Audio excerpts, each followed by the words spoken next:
Are you planning a trip to Nicaragua? Well, let me walk you through what to expect exactly from the fees that you will have to pay to receiving your tourist card visa. So to start with, we'll start with some excellent news.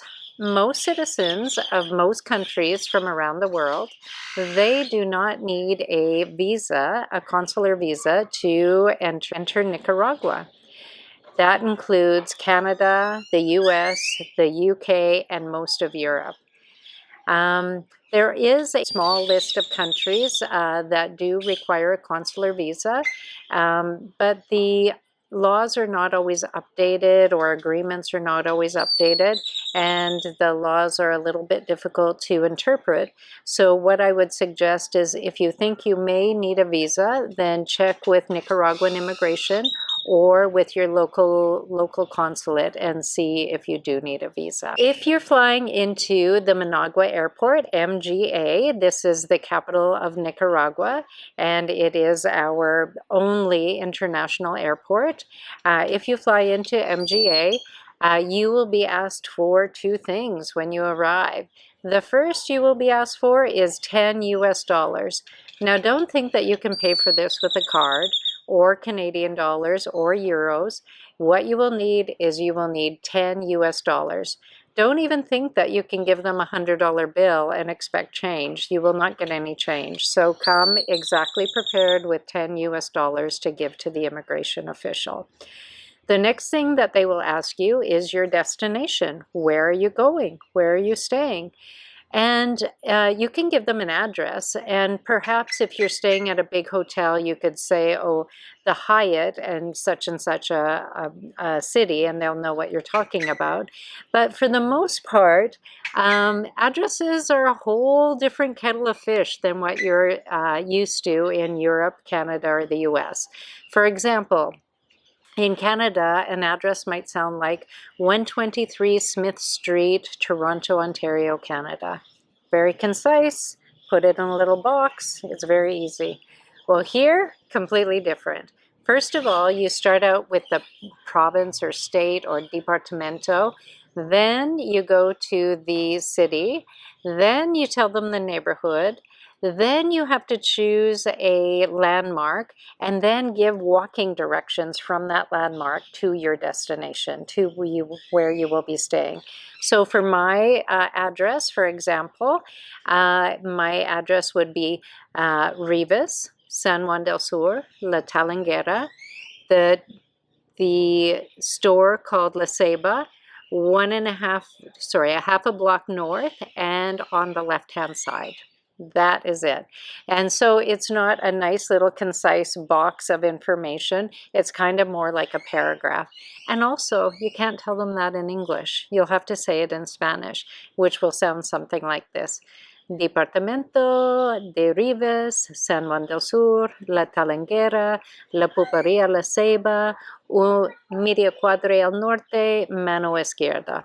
So if you are not comfortable with that, what I suggest you do is you do your research ahead of time. You write down your address on a couple of little pieces of paper, maybe keep it in your phone, and when the immigration official asks you, and again, they're not going to speak any English to you, they're going to speak Spanish to you.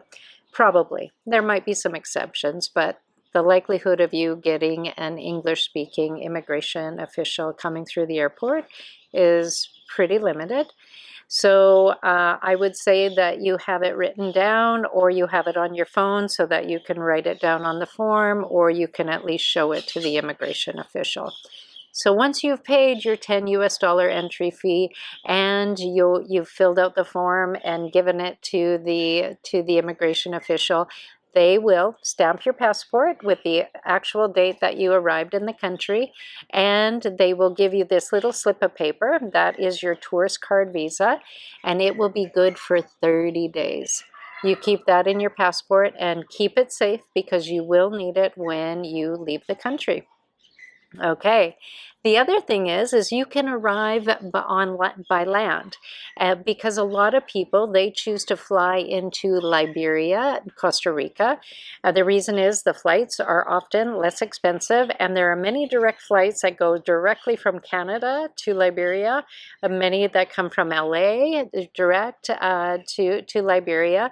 And if you look at San Juan del Sur on a map, it's equidistance to go to the Managua airport or to go to the Liberia airport.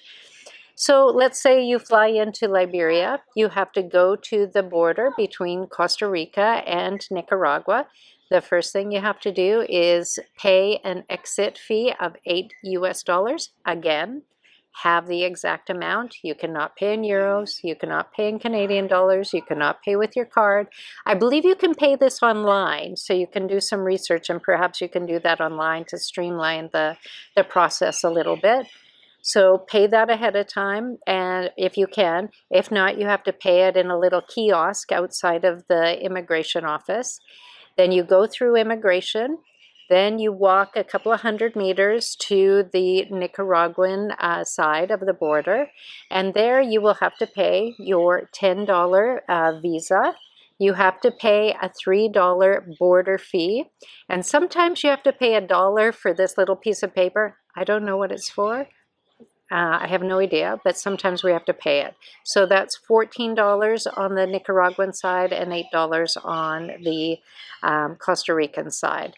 So just know that you're going to need a lot of small US bills to do this.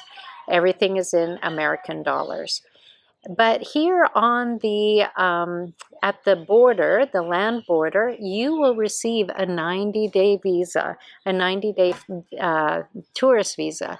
And the reason that is this 90 days, it actually allows you to visit 4 countries: El Salvador, Honduras, Guatemala, and Nicaragua. They have an agreement called the C4 agreement, and with that 90-day visa, you can visit all of those countries. So it costs a little bit more, but you do get more in return. So let's say you've been here for 30 or 90 days and you just really don't feel like going home yet. You kind of gotten in your groove and you don't want to go home. So it is possible to extend your visa. There is an immigration office in Managua. There you can get a form and you can apply for an extension for 30 or 90 days. You have to pay for the form, a very nominal fee, and you have to pay for the extension, again, a nominal fee. And sometimes they allow you to do this in their satellite offices, and there's one in Rivas, which is only 40 minutes away from San Juan del Sur. So I would check first, and I say sometimes because I've heard that sometimes they do it and sometimes they don't. So you have to fill out the form. It is called the Formularia de Solicitud de Prorroga, the extension form.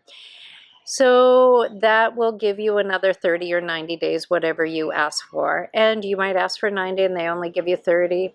I'm not sure how they make up their decisions, but sometimes that happens. But let's say they give you another 90 days, and after that 90 days, you're still kind of loving Nicaragua. You're loving the life here, like many of us do. What you can do is you can decide to apply for residency. You can do that, or you can leave the country for a little bit and come back in and get a new visa.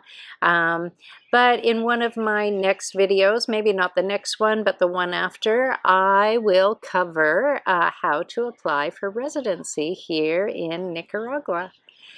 So if you found this information helpful at all or entertaining, please give it a thumbs up. It helps me out a great deal with the algorithm here in YouTube, and it costs you absolutely nothing. So I want to thank you for your time. Thank you for watching, and I'll see you on the next one.